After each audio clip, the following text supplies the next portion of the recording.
back one. Okay, last night of our group. And tonight I'm going to talk a little bit about first the Field Service Pocket Manual to sort of give both sides. I know she used mostly the woman's book as Winspear as a start to every chapter, but the Field Service Pocketbook becomes very important in the second half of the book, and it's a contrast to the woman's book. And of course, as the woman's book had everything a woman needed to know, from blacking an oven to hosting the prime minister, the Field Service Pocketbook held all things that soldiers needed to know to survive. And I put this quote in here from the book from Edmund Hawkes in the end of chapter 16. He thought how ridiculous it was, how incongruous that this one book, no bigger than the Book of Common Prayer his mother took to church on Sundays, should have directions on sanitation, on first aid, and on cooking, and on marching orders, and on the care of horses, along with the instructions for sending a man to his death. And I'm just going to go out a second to open another thing here. So let me stop share because I have the book for us. I'm yet to figure out how to do that in two ways, but I'll bring that up now. So you can actually here go to the archive and get the entire book. And here it is. You can go through page by page. So here's a section I thought you say on care of the feet. And that's something that has not changed in a long time. But talk about, your feet washed at least once a day. If this is impossible, they should be wiped over with a damp cloth. Excessive sweating, maybe relieved by bathing your feet in water. They talk about blisters should be pricked with a clean needle and all tender parts smeared with some simple ointment or soap. And then they tell you how to make an ointment with 2% Vaseline and salicylic acid added to that for the purpose. And then as we go along here, it has care of horses. And it tells you about riding in your stirrups and to water your horses, how to take care of them. But I thought even more interesting as I went down was the care of transport camels. And so Wow. obviously in the World War I, where they were, I'm assuming in Gallipoli or in Northern Africa, where they were fighting, they were using camels. And they say camels travel best with least fatigue at night or in the cool of the morning and the evening. And the whole of marching should be done between 4 p.m. and 9 a.m. and avoid keeping camels loaded up a moment longer than necessary. Men should be trained to load and unload them as quickly as possible, and loads should not be carried for more than 4 hours at a stretch. So that was sort of a really interesting thing as you go through here.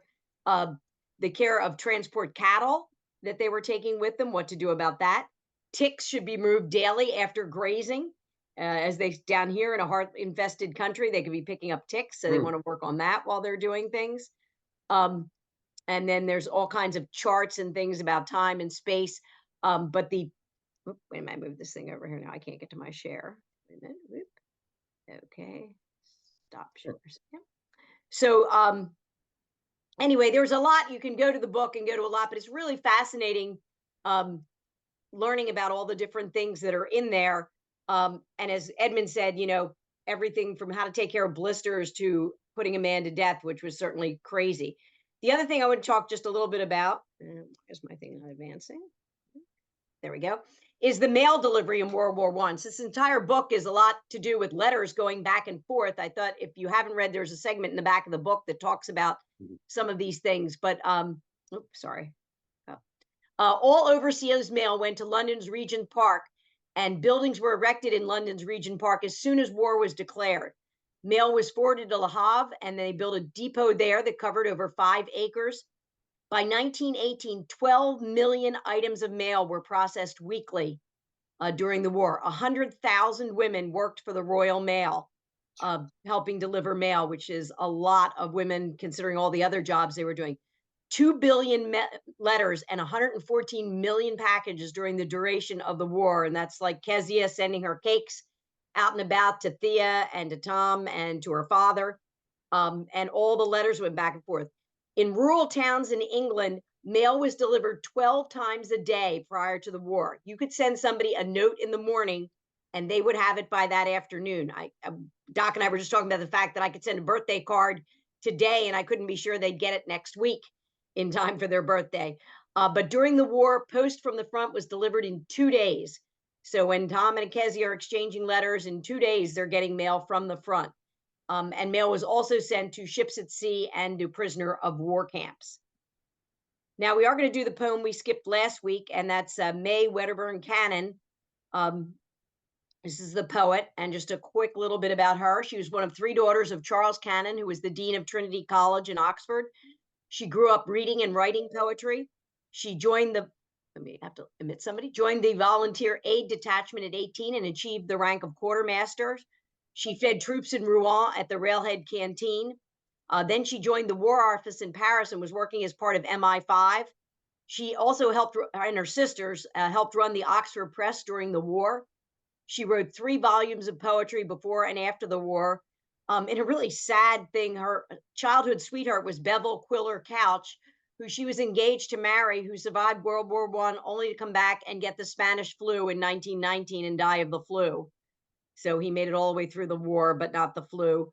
And then she married Percival James Slater, who actually was a hot air balloonist during World War I and also served in World War II. And he actually wrote her a letter about her poetry, and that's how they got to know each other. And her autobiography was published after her death, Gray Ghosts and Voices. So that's a little bit about her. And then here is our poem. So, Doc, you're going to get somebody to read? Great. This is, I think, it's a pretty subtle poem.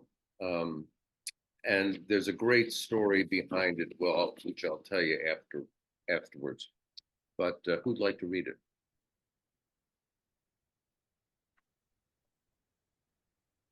I'll read it. Thank you. After the war. After the war, perhaps I'll sit again out on the terrace where I sat with you and see the changeless sky and hills beat blue and live an afternoon of summer through. I shall remember then and sad at heart for the lost day of happiness we knew, wish only that some other man were you and spoke my name as once you used to do. Very good. Okay, so to me, the tough part is the second stanza. What do you make of that?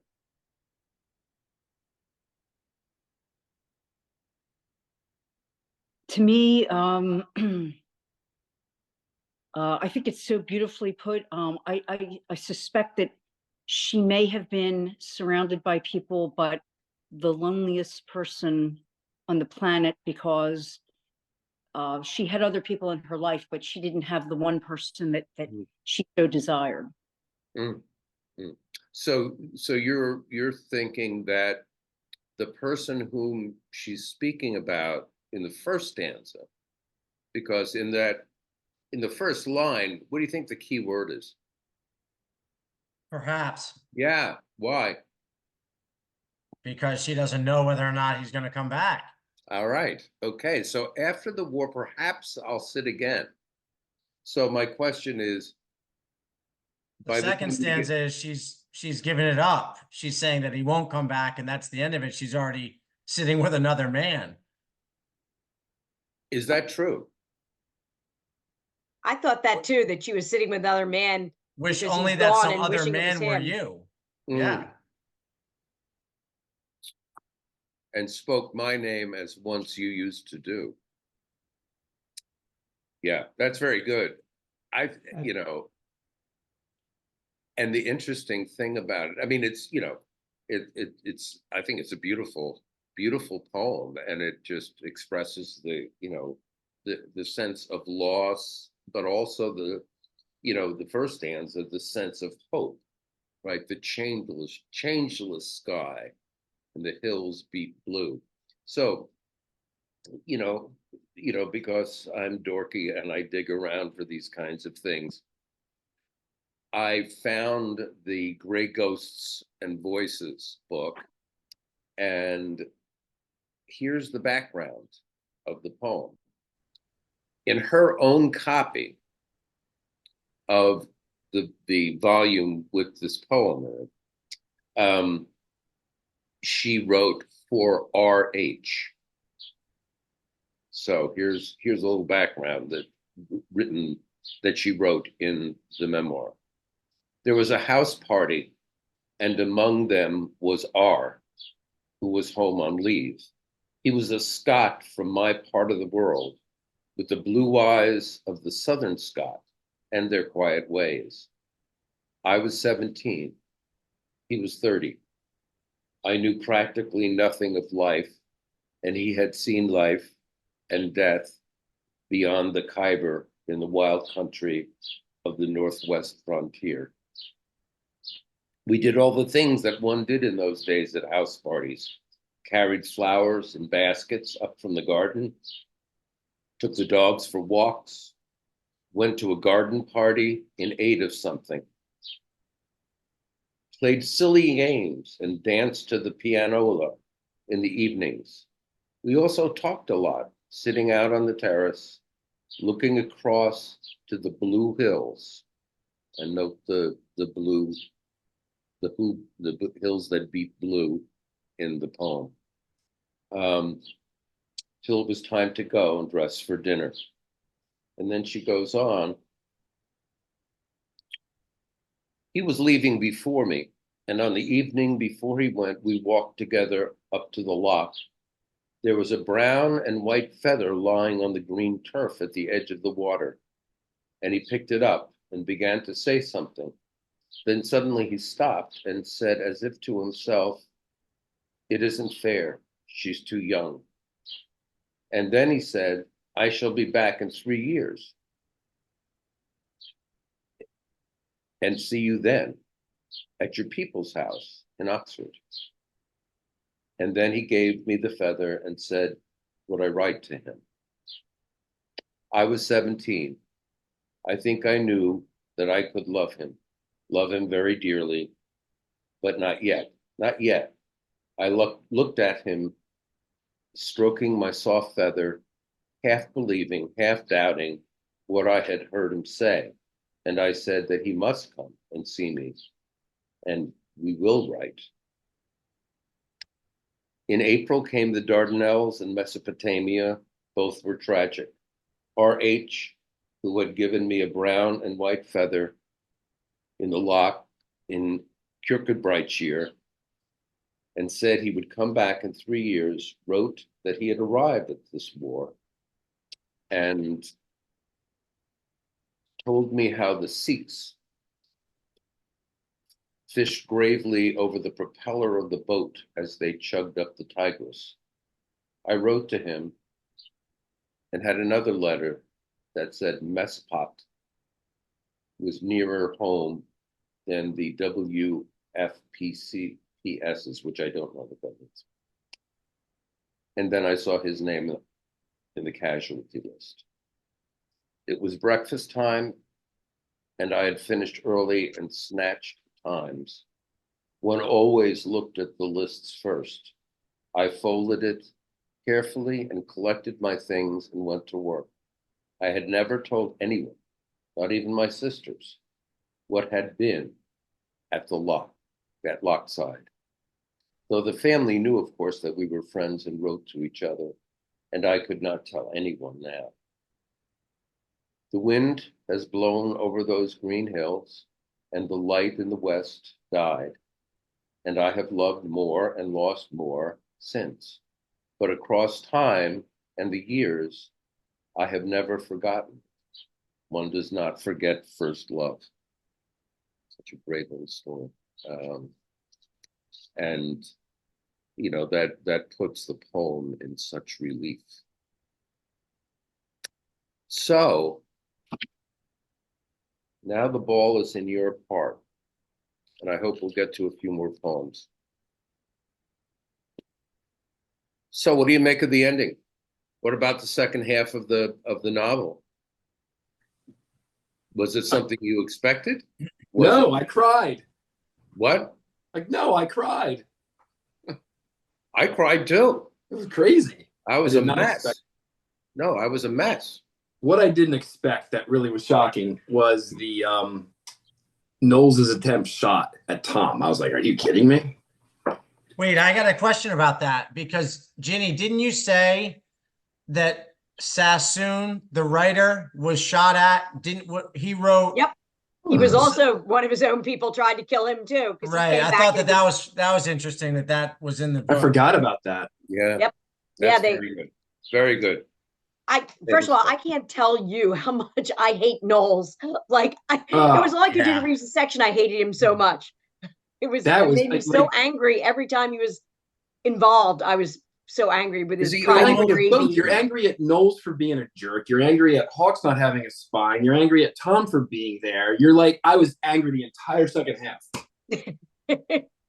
Well, I'm sorry you had to go through that. But okay, let's hear some more, because you think about it and how and I think particularly of that last chapter, how what is an author saying to us in the final chapter, and in this case, that whole second half of the novel. What is she saying about her characters?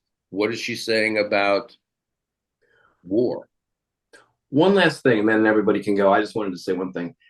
The second half was almost more the care and management of lies. I mean, everybody's lying. Like, everybody's lying about what they're eating, what they're not eating, what they're doing, what they're not doing, who they love. It was just lying.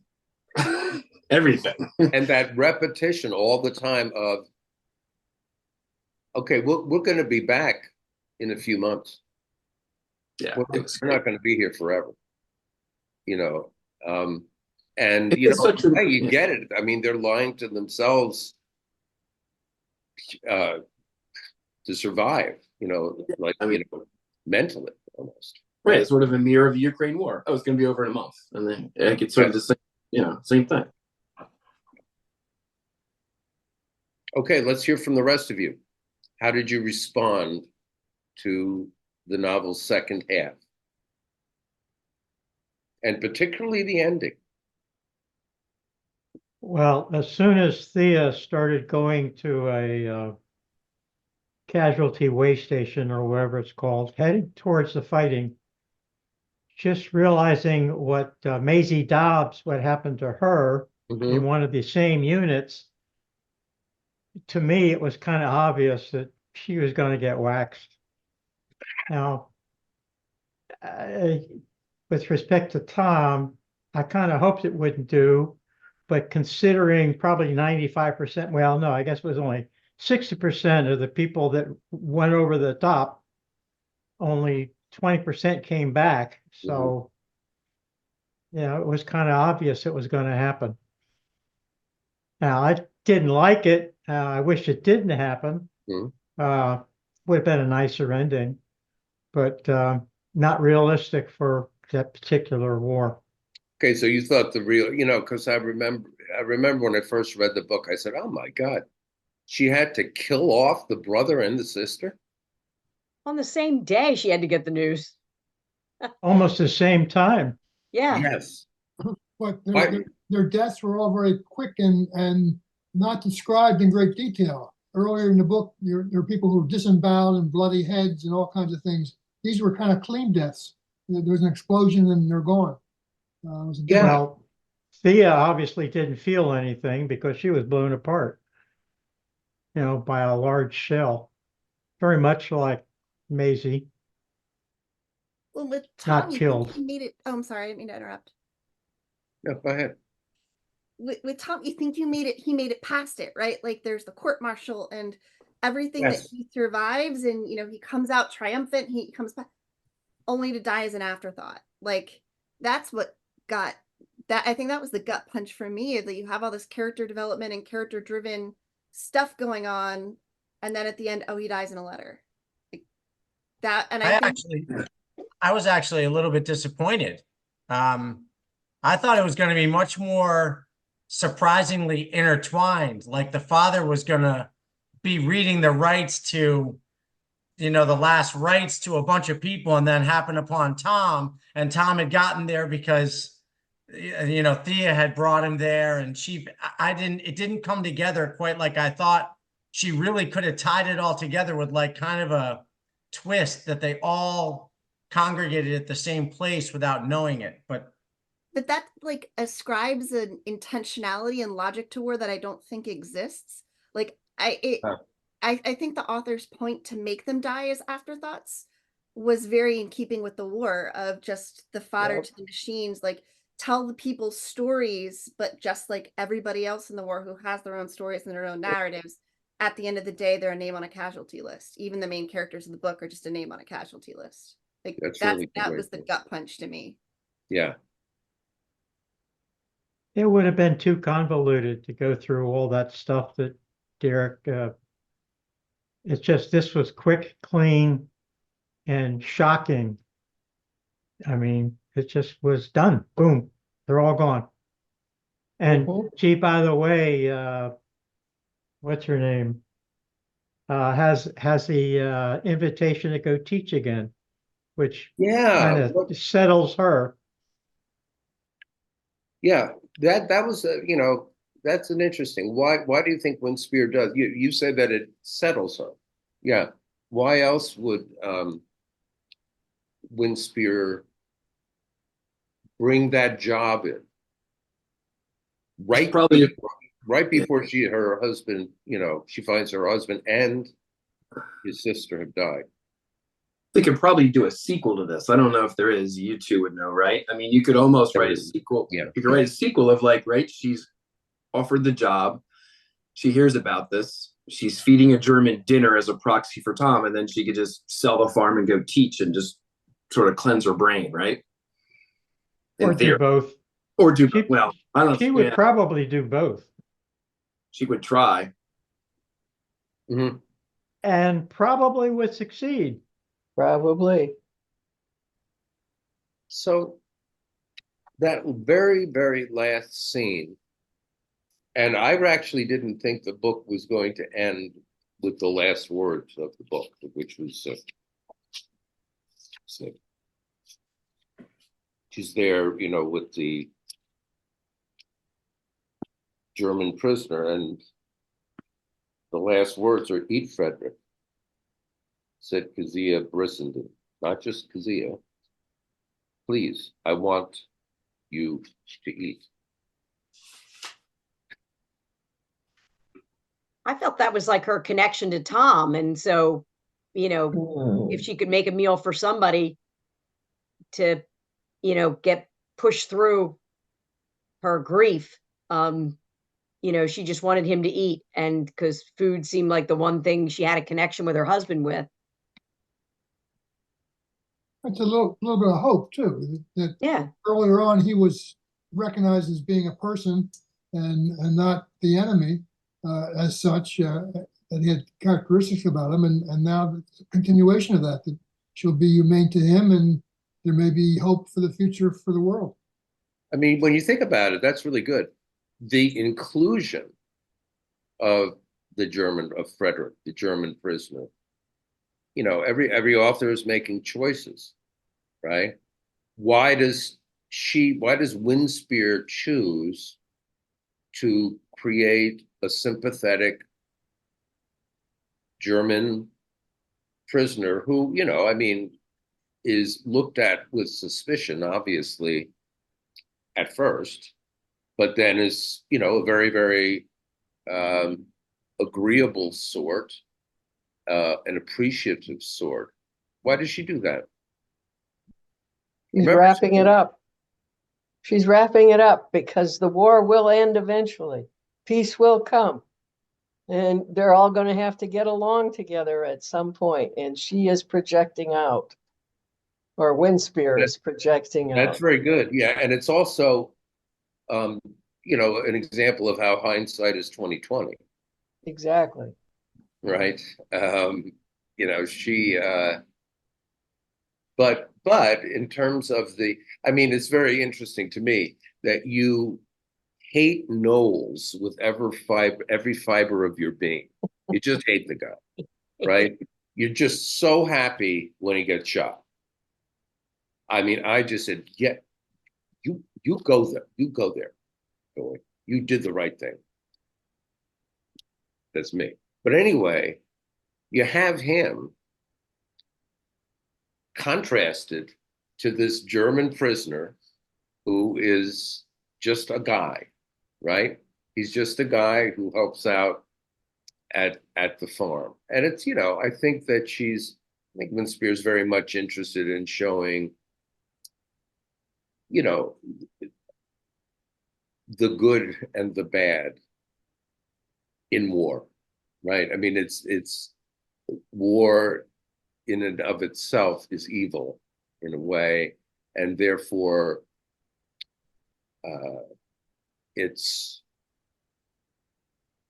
easy. It's easy. You know, I was having I tutor literacy people. The fellow I met with today is he's like 35 and he's reads at a 5th grade level, and he was kind of abandoned by the Philadelphia school system, works 2 jobs, you know, and it's, I mean, to say that, you know, helping him is meaningful is like a huge understatement.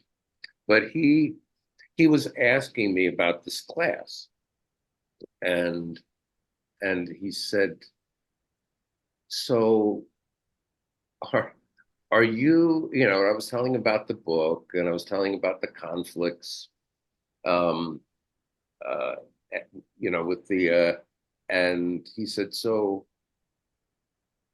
are you a pacifist?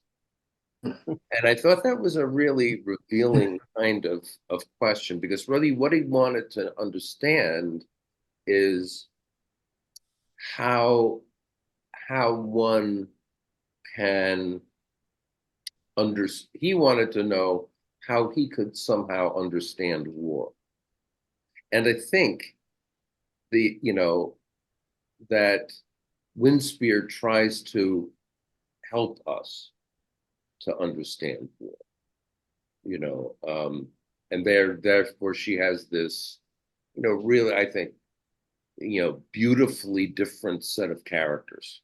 I mean, you know, it's like one is always different from the other, and they form this really, you know, this whole that's very, very, I don't know, it's real. It's real. But that's a question I wanted to ask you. Is there any part of this where you say, oh yeah, well, that couldn't happen? No, I would go the other way and say that I think she's representing some real people. If you look at Knowles, Probably. wasn't that the model for the drill sergeant, always picking on somebody to put fear in everybody else, and follow the rules strictly and no bending. So it's a reflection of a real person. And the captain also commented that he would pick on somebody. If it's not you, it's somebody else. This is the way what he always does. Yes. This is the way it is. And you know, I think that it's important that Winspear actually gives us that background, right? Mhm. That, well, this was the job. But that doesn't necessarily mean that Knowles was good because of what he did. There are many DIs and sergeants who know how to do it right and make everybody do it, and everybody follow, instead of picking on one guy and trying to kill him, and then eventually trying to kill him for real, who kind of was a traitorish act because he wanted to kill someone who was up front going after the German line just because he didn't like them. Well, that sucks. And there's no, you know, I guess it was, you bring up an interesting point, because at one point I was thinking, okay, Knowles, you're a bad guy, but I'm really having trouble finding anything to give you credit for as a human being. That's where I sort of, you know, because I hated him. But I also think a lot of that too, if you think about like the British school system and stuff, bullying was like a big part of the way they did things, and so different, I think, from here. I mean, we've obviously learned you can be a good leader and make everybody, you know, pull together without picking on one person or being a bully, you know, and making other people, you know, one person miserable. But what I was so surprised about the whole thing was that, you know, here you are in a war, you're all going to go over the top. Your chances of coming back are very thin. Why are you going to want to shoot somebody who's just going to be, you know, shell fodder anyway in another 24 hours? I mean, you need every hand you can get, and yet you're going to turn around and execute somebody, you know, for this crime that was, you know, obviously was acquitted, but what if he had fallen asleep? He was on there way too long. You still would shoot him for that when the next day you're making a huge, you know, push forward. They that shot a lot of why you would do that. Well, Knowles should have been charged too for violating a general order, 2-hour sentry duty. Right. And, you know, that's really interesting, Ginny, because when you think about Knowles, yeah, I mean, he's following orders to the letter, right? Well, but what is there about Tom that makes Tom the obvious whipping boy, the obvious scapegoat, the obvious person for Knowles to pick on? Because the rest of the troops respected him. Okay. But most of you are putting American military values on top of a British military system, and they're ne'er the twain shall meet. Right. No, I totally get that we would do things completely differently, and he was raised in a different system. I totally agree with that. But it still seems so cruel, and I still don't understand why you would shoot somebody, or even, you know, who'd already done good things. It wasn't like he was a gold bricker or something, that he was never doing anything that he should do. He was trying to do stuff all the time, and shooting right before going into battle. Well, he's Knowles, justice. He feels that the verdict before was wrong, that it should have been a death sentence, and he'll take care of it. Knowles seemed to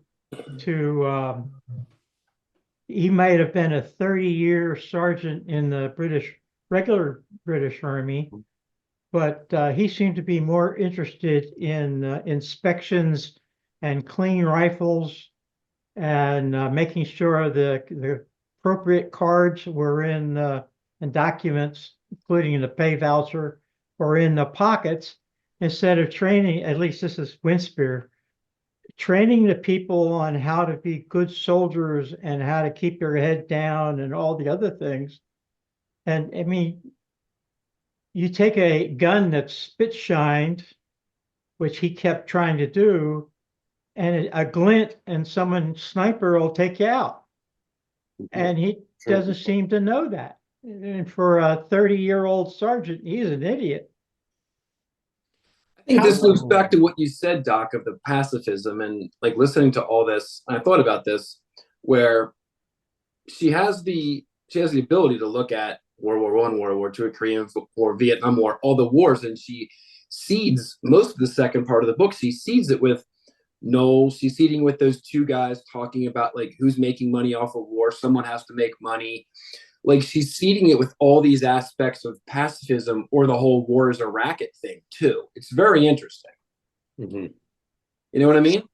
I was going to say that the soldier that was talking about who's making money off of this, when he brought in that part of it, you know, somebody's making money off of this, and who is it?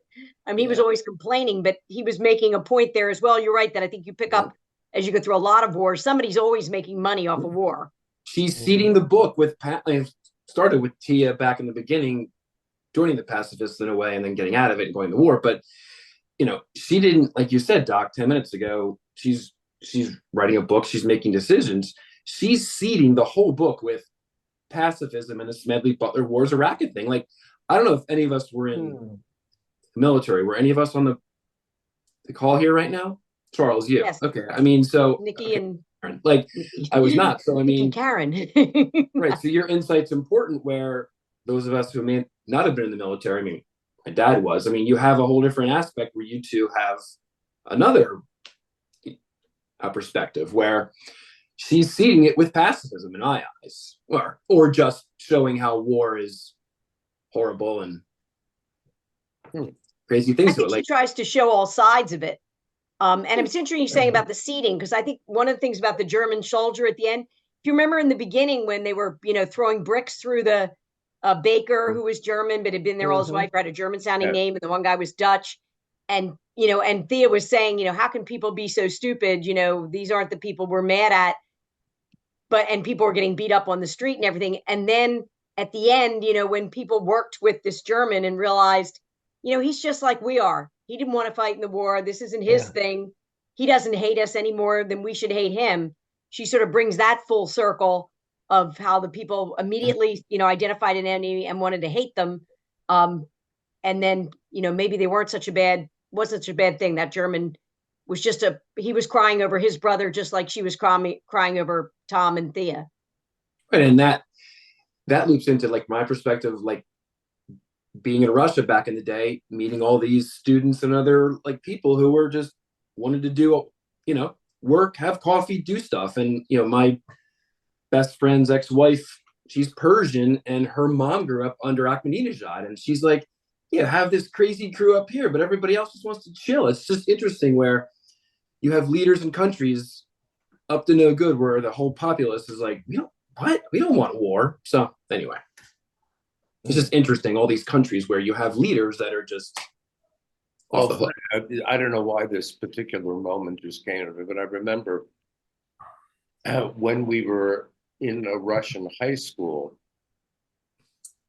and at that point, certainly relations had, calmed, and it was crap, where did it go? It was a kind of, we were making, a real attempt to make connections with this Russian school. And I forget who in the group sort of said, well, because we were doing performances. So we, the GA kid who was going to do a performance, I can't remember, said, I'm really not ready. So I said, all right. So I tried to think, okay, what's really American? So I went to the piano and I played Somewhere Over the Rainbow. And some of them knew the words, and in English, because of course English is, like almost an important second language if you are in Russia. And it really was, it made me think, God almighty, here I am, and it just popped into my head, I could have played anything, but I just decided to do that and to sing it. And all of a sudden there was this, it was like sort of a magic moment, right? Because we were all together, and I'm thinking, this is a place where we've been at odds for so long. And I think that you're right, that Winspear is looking for that human connection. She certainly does at the very end, and I think the problem with Knowles is that he can't connect. I mean, I think that's why he is, if you want to say, the villain in the piece. He can't connect. I think it's partly because he's jealous.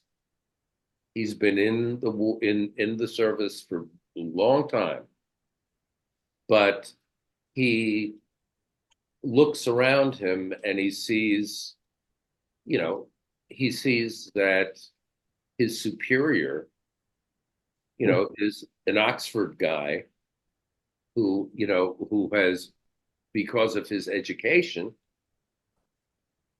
outranked him. Okay. And then he sees Tom, who he perceives as he's the guy who's like, oh, the food's not good enough for you, calls him gravy. But then he sees that there is a relationship between Tom and his superior officer. Now, in a way, it explains him. I mean, I think in some ways it makes him more human, as much as I hate him, right? Because, I mean, there's some class distinctions that I think Winspear makes all over the novel. Mm-hmm. Why are the guys joining up? Patriotism or bread on the table, right? All of those, come together. Well, and speaking of bread, Hawks brings bread to all of them, sort of like Tom, Tom reading the. I mean, it's like, it's so fun. Excellent point. Yeah. Speaking of why people enlist, I was curious about the bringing Reverend Marchand into it and having him decide to enlist and come over. And I thought it was fascinating, the part where he said, even though like, I don't know, 15 or 20 people came to church every week, that he thought when he got there, a lot of people would be wanting to pray and turning to God. And he learned that wasn't the case, that they would just be polite to him, and that he was more useful sort of helping them write letters home or talk about their families. But I was interested in her choice to have him decide to enlist and go over there and sort of look at it from a reverend's point of view, what the war was like. And of course, then obviously connecting with Thea, brought more into the story as well. But I was wondering what other people thought about that, about Reverend Marchand suddenly sort of coming into the war situation. I think that probably is more patriotism and wanting to, take care of the souls of all the people who are getting killed than it is to go get, food or 3 meals a day and all that. He's a good guy. When you think about it, nobody really talks about hating the Hun. In the book. Hmm? In the book, they don't Right, talk in the book, about they it. don't, right. Yeah, exactly. But it's there. It's It's unspoken, but it's there. Yeah. In And the city, it was there because they were doing, they were beating up Germans and stuff in the cities, even though it was not the right thing to do. But there's a couple of comments of the Hun. That's a really interesting point. It's sort of like when you're there on the battlefields, right? The perceptions of these guys are different than the haters of the Hun, who are either not involved in the war, back in London. I mean, that's, it's sort of easy to criticize in that, in those circumstances. Yeah. What else do you have to say about the last part of the novel? Did you like it? Mm-hmm. Well, I like her. Because I've got all the Maisie Dobbs books, I know and all of that. But the best part of it was, for me, the title. Yeah. Amazing title. Yeah. And it carries through the whole way. Right. Lee, you look uncertain. Because I didn't read it. Oh no, we've wrecked the ending. Oh no. Well, Lee, you're excused. You're excused, Lee. Yeah. Yeah. I tried to catch up, and listen. But I have lots of thoughts, and I wanted to just, I think it's interesting not having read it and just having like a human perspective. So like I was thinking with the guy who shot the other guy, like maybe he did that because he like was kind of jealous, or like he wanted to be that guy. Like maybe he was like wanted to like let loose of all of his evil ways and just like be like, there like that guy was, or something. Like I felt like just like a human, just general human feeling. I think the thing, when you think about, and I'm not going to credit you for not reading, but I think you bring up a good point. By the way, Lee, did I ever teach you? No. What is this? Like, I'm thinking I've taught all these people, and I didn't. I don't know. Maybe you did. I'm gonna tell you, the reason I come to all these things is because I never really cared for history. Good thing Kendall's not here tonight. What? Yes. But I'm starting to appreciate it more. So, Did you have, and maybe because I was never in your class. Wait a minute. I don't even think I was ever in Kendall's class either. Okay. Who did you have for history, Lee? I don't remember. I think It made such an impression on her. Yeah, I think one of the guys was a gym teacher also. Mr. Fenner? No, or actually a coach. What was his name? Mr. Fennerty? No. He coached Not taught Mr. history. Biggs. Mr. Biggs. And then he went to like a Latin school, I think. Oh, Burke. Burke? Yeah. Andrew Burke? Yeah, maybe. I'm not sure. And then I don't, oh, the British speaking or the British accent woman. What was her name?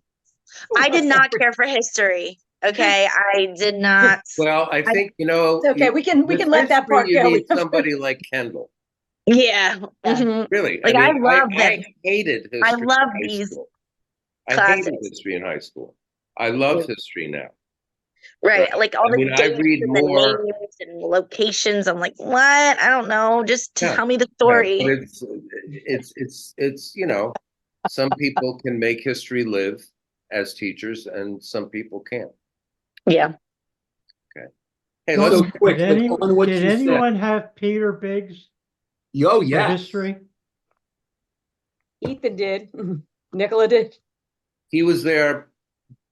My first year was his last year. Really? He's very good. He was my history teacher. I had a great class in him. I worked harder in that class than I ever did in college. Yeah. My AP. His last year was your first year? I think so. He was there. I thought I had him. Wait a minute. When did you have him? I had him freshman or sophomore year, so that was like 89 or 90. Wow. Well, you know, he was on the second floor. Yes. He was right near Ralph Allen. Yeah, Ralph Allen. Okay, well, I mean, the thing about it is Peter Biggs, he was like he was a legend in his own time. Chain smoking New York Times. Go for Tonkin. Yeah. So let's hold on real quick. If anybody read the book, Lee, no, like the title's good, Derek. I agree with Derek. The picture though is telling. That's like the end of the book, or it's like Tom, like the picture. Oh yeah. Cool. Yeah. Yes. I thought that was, you know what? First time I noticed that was today. I noticed it this week when I was trying to get it done, Lee. I tried to. I finished it last nightly. That's why it's very much in my brain. Listen, I can toss you, Ethan. You know. Can I ask Anyway, you? the picture I was don't cool. want you picking on Lee. She does. I love I'll her. get Lee off the hook here. So can I ask people, when I read a lot, I always am picturing things going to end up like a movie in my head. And I very much saw that scene on the battlefield was Edmund turning to shoot Knowles for trying to shoot Tom in the back, and then a shell lands between the two of them, explodes. Tom's instantly killed, Edmund is injured, and then dies from his injuries later. And it seemed sort of a really sort of, even though it was sort of a very short passage there and they didn't go into any detail, that was sort of a really big thing happening all at once, like that you could see, like he's turning to fire, screaming no, and, you know, shoots Knowles before it drops him. And then Tom turns back and sort of smiles at him with that, a shell lands between the two of them. Yeah, it was crazy. Tom's gone and Edmund's hurt, and he's at least able to tell the tale to say that, you know, even though I died of my wounds later, we were able to know what exactly happened. But that was sort of, to me, capsulizing the book, like just in an instant, everything can change. It happened so quickly. Like I'm reading all this stuff, it's in detail, all the details about her cooking, like every little herb and spice. And then suddenly they're gone like that. And it just happened in an instant. And that really stuck with me when I read through, when I was reading the third time through, how quickly that happened. My reaction was that I thought that she was being paid by the word and then reached her limit of work and ended everything all of a sudden. She's doing the Charles Dickens things where he could only have exactly 32 pages in each one before it went I felt print. cheated that a lot of the reactions to someone's death was not there. We only saw it through one person rather than everybody else's reactions for one death at a time. Yeah. So foreshortened. So you thought it ended too abruptly. I just thought that moment was so abrupt that all three of them were gone in sort of that second, whereas everything else was sort of followed along in a lot of detail. That happened so quickly.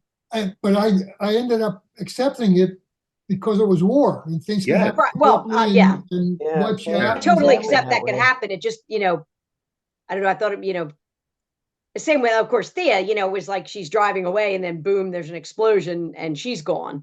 And which is, you know, when you're firing whatever, they were, you know, 1 million shells a day, that's bound to happen. Speaking of she's gone, Lee's gone. And what, Lee left us now because we picked on her. We back, did Lee. not pick on her. You picked on her, Ethan. I didn't pick on her. You know, you should. I'll just you put the book down. Okay. Break. Do we all agree that that picture's Tom? I don't think so. No, It looks I think it's the military because German. it kind of looks like a military hat, Yeah, and he's I in a think it's the uniform, but it's totally a military hat. Yeah, Charles. yeah, but I don't know, I kind of, it just didn't seem, there was no description in the book where him sitting at that kind of table at any time. And it was just kind of, where'd this come from? but Lee is back. Look like a Glad you're German. back, Lee. We thought Ethan drove you away. Yeah, we almost tossed Ethan. But that's a really good point. When I looked at it today, I immediately thought that's the German. So did I. Because there was no conversation between, I mean, the book ends with her saying eat. I think it's Kezia just picturing Tom there at every meal that she eats. That's what I think. It doesn't look like a German uniform. No, I think it's And Tom. there's only one place setting. Yeah. Maybe it's heaven. Well, she wasn't going to eat at the same time the German was either. Right. And She part made of the it is- plate. Didn't she do the setting too? Yeah, she had the napkin and stuff, right, Charles? Yeah, probably. and then, I mean, the hat is clearly, a soldier's hat. And you said it's not a German uniform.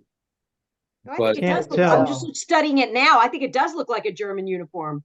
Yeah, I think so too. It's got that collar thing in at least, I'm studying it here.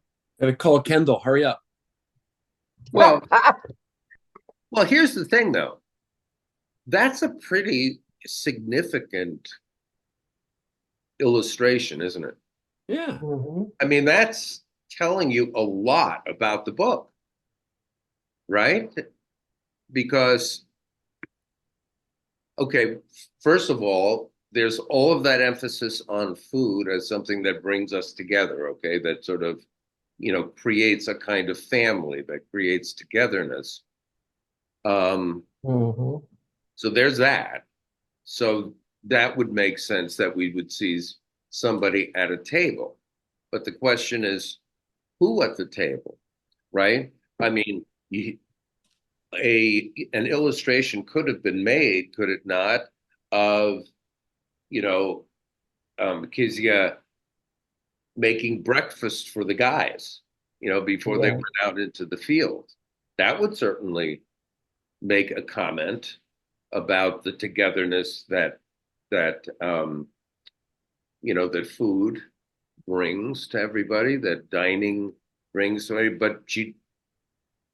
But that's not the illustration. The illustration is of a single person in a uniform. You can tell with the hat right next to it, as well as the uniform itself, and it's very small. I mean, you even think like, well, why the hell is it such a small picture? When you look at the Maisie Dobbs books, their covers are, they're beautiful, but they're big. Yeah. I mean, they're big. They're you have to sort of read to find the title, right? You have to read closely to see the title within the pictures. But this is sort of like, it's really, I mean, I think it's Maybe it's just there to make you wonder which it is, whether it's Yeah. Tom. or Cynthia, German. well, That's right. Yeah, because you'd think you'd Get you see. thinking about it. Yeah, you'd think you'd see Kezia in an empty seat. Now that you read the book, right? Like you'd think that, like you think it would be an empty chair for a male, not a female.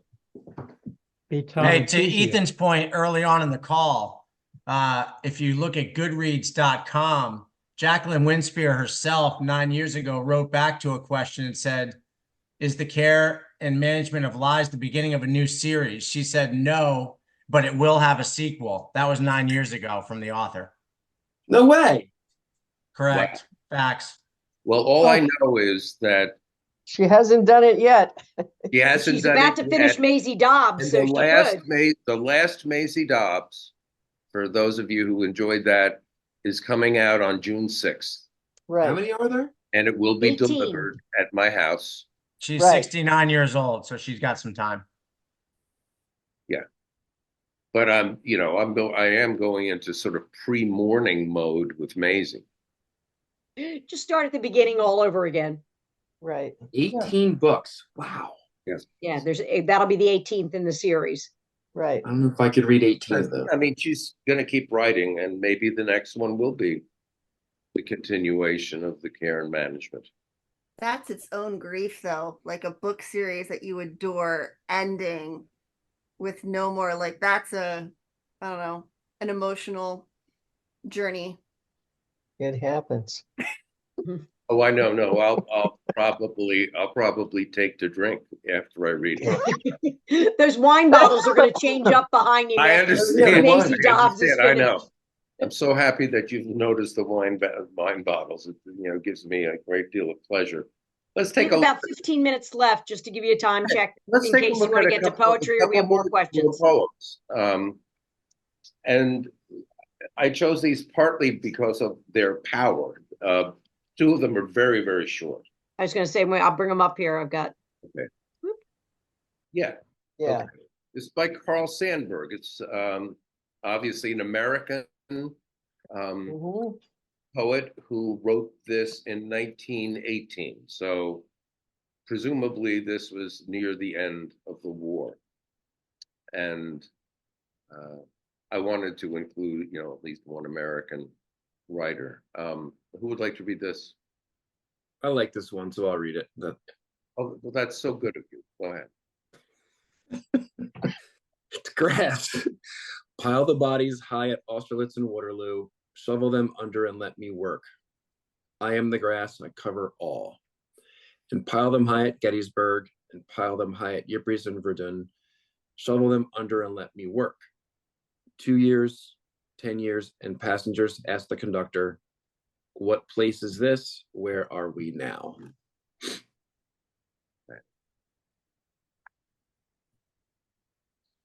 So, anyone been to Gettysburg recently?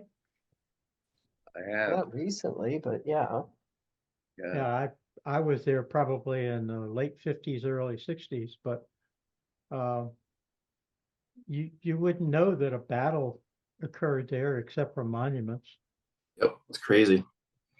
And so, what is he? What's he after here in the poem? What place is this? Where are we now? Everything is going to be covered, grass, and everything's going to disappear, and all the spots of, especially those battles, they're probably two or three generations. No one will know where it is. Just about. And I love that. I love the question at the end. The asking the conductor, "What place is this?" Almost that, like the passenger knows in a way that, oh, this must be important. This must be important. So, but doesn't know why, and the location doesn't mean any more than Austerlitz and Waterloo might mean to, I don't know, a kid in high school. I mean, I think Gettysburg, Ypres, and Verdun, they ring a little bit more recently. I'd say just the opposite, Doc. I'd say they're asking because it's nondescript. The grass has covered everything. It looks like what you saw 10 minutes ago, an hour ago, 10 hours ago. I think they just say, what place is this? Like, like in Vacation, look at the Grand Canyon. Big Ben covers Big Ben Parliament, Big Ben Parliament. And Pickett's charge is so much similar to what they were doing in the trenches for 4.5 years. Mm-hmm. And the futility of it, it's just very close. Yeah, I mean, and certainly the choices, right? The choices of all these places that are now covered in grass. Yeah, but you can't go to Verdun today and not see what the battle was like 100 years ago. Same thing with the trenches. Yeah. Are they still there? Some Oh, of yeah, them, yes. a lot of them. And the Germans use concrete. Yeah, the The Brits Germans used built wood. to last, as always. They didn't stand in the water like the Brits did. And Gettysburg generally just has fences, at least the last time I saw it. Yeah. But the But message, like And there's all the monuments. the message here there's is, all the potholes from the shells in France. but I And think the the message mine, is yeah, the holes from where the big mines exploded. but the war goes away, and what people fought about goes away, and it's forgotten, and you're just left with the grass, Grass. which covers it all. It just covers it all over. So we don't remember the battles, we don't remember the principles. It's done and over, and what comes next? And nature will cover everything, you know. Okay, now I find a good one to end the class with is the cenotaph. Yep. Hold on, I get that. Oop. No, why? Sometimes it just, oh, there it goes. There you go. It's on 2 slides because it's a long poem. I didn't know what a cenotaph was. I looked that up myself immediately. Okay, does anyone else know what a cenotaph is? I had I to looked look it it up. up. I Yeah, had to there's look it one in up. London. Okay, so some Ask my mom, she knows. It's a memorial in London to the dead of 1914-18. Well, yes, it could be It's any anywhere, right? memorial It's- to the that's dead, in- actually, is a cenotaph, is any memorial any that's to dead memorial. soldiers. right. but the one that's particularly spoken of here is the one that's in Whitehall in London. And in Greek, the cenotaph means empty tomb. And that emptiness, I think, is like it is really an important point here, because where are all these soldiers buried? France. Not in the cenotaph, right? Okay, this is a longie, so we need some courage here. I'll do it. Derek, look at you. Okay. The cenotaph. Not yet will those measureless fields be green again, where only yesterday the wild sweet blood of wonderful youth was shed. There is a grave whose earth must hold too long, too deep a stain, though forever over it we may speak as proudly as we may tread. But here, where the watchers by lonely hearths from the thrust of an inward sword have more slowly bled, we shall build the cenotaph, victory winged with peace winged too, at the column's head. And over the stairway at the foot, oh, here, leave desolate, passionate hands to spread. Violets, roses, and laurel with the small, sweet, twinkling country things, speaking so wistfully of other springs, from the little gardens of little places where son or sweetheart was born and bred in splendid sleep with 1,000 brothers. To lovers, to mothers, here too lies he.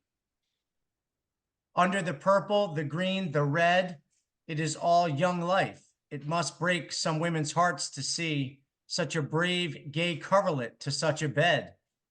Only when all is done and said, God is not mocked, and neither are the dead. For this will stand in our marketplace, who'll sell, who'll buy, will you or I lie each to each with the better grace, while looking into every busy whore's and huckster's face as they drive their bargains is the face of God and some young piteous murdered face. That's some powerful poem. So, how would you describe Charlotte Mew's tone in this poem? Depressing. Well, why?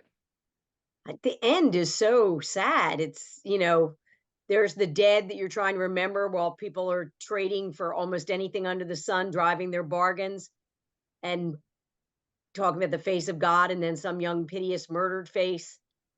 It's also it's supposed to be like this beautiful memorial, but where it's been erected doesn't sound like a great place. Whores and hucksters all around. I mean, that's, you know.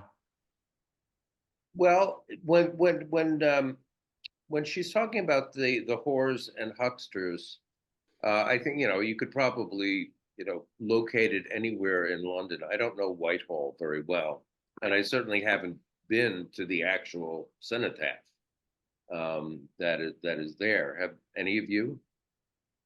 I've seen it, but it doesn't focus truly at the moment. Okay. But if you How about- watched either the Queen's funeral or Charles's coronation, one of the two, and I don't remember which, they pass the cenotaph and they all salute as they go by. Ah, okay. Okay. Excellent point. Excellent point. So would you consider Trafalgar Square a cenotaph? No, no, that was just a memorial to Wellington. yeah, this Or is, to Nelson, rather. yeah, and I think the thing with the cenotaph is, you know, that focus on it's the empty tomb. It's the empty tomb. And yet there are the flowers that celebrate, right? The laurels that signify what? What is the laurel plant? Victory, isn't it? Peace. Huh? Victory? Peace. Victory. Well, Well, And don't in the Greeks they give them laurel wreaths when they win? yes. yeah. But It it's a is. respectful poem where she's respecting all the dead. Okay. And does that work for you at the end? I mean, does the end sort of jar you? No, not me, but Well, okay, well, I'll ask you a question. Why doesn't it jar you like it jarred me? because she's talking about the dead and the war, and it won't be pretty. It never is. But she respects all of that. And she wants everybody else to respect it as well, I think. I find it interesting, probably because you selected it, that it starts out with the "not yet will these measureless fields be green again." Prior poem reflected on the green grass, which covers things over. This has not happened yet. This is still the showing you the horrors of war and the thoughts of people dying and mutilation. Yeah, this was written or published in 1919. So it's yeah, I mean, I think you're you know, that makes sense, right? That the fields are still, you know, crater. I mean, you know, they're still destroyed. They don't have the green of the other poem, right? I find this interesting. It's like the cenotaph is in the marketplace. So it's just like a common area where all these people are, all different kinds of people, including whores and hucksters, whatever hucksters are. And hucksters where are just before, people who are like peddlers, you know, right? I mean, salesmen and they want, and they're trying like a to merchant. pay a lot more for whatever they're selling than you are, you know, they're cheaters. So right. So like this, you know, these battles, people are fighting them hopefully for very important and serious reasons, you know, to make the world a better place for whoever wins. And all these souls who are lost. And then now you have this memorial, the cenotaph for this battle, and it's just a marketplace. Like it kind of reminds me of that passage in the Bible about when Jesus like knocks the market tables over and he says, "You can't have a market here." you know? You And know, then that's it, yeah. compared to the grass poem before, it's like, yeah, you have these major battles and wars, and then all of a sudden it's just over, and years later people just kind of are like walking around where thousands of people died. Okay, that's really good. Look at the last couple of lines. Look at the sentence structure. If you were writing this as a sentence piece of prose, would it be the same? Would it be? And look at the last three lines. While looking into every busy whore's and huckster's face as they drive their bargains. So that's the first thing that we're given, right? What could the poet have mentioned first?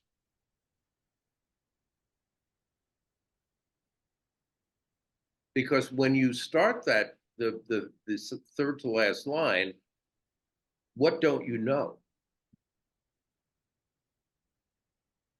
While looking into every busy whore's and huckster's face as they drive their bargains, what don't you know then? That they're the face of God. Yes. Why do that? I mean, that is such a, and then you get, is the face of God. So if you were writing it out, sort of in prose, the face of God is looking into every busy horse and huckster's face, as they drive their bargains. And then there's another point, and some young, piteous, murdered face. So it's not only the face of God looking, it's a young, piteous, murdered face. How do you explain that, just sort of that, sort of switcheroo with the structure? Why do we have to wait till the third of those lines to find out that it's the face of God and the young, piteous, murdered face?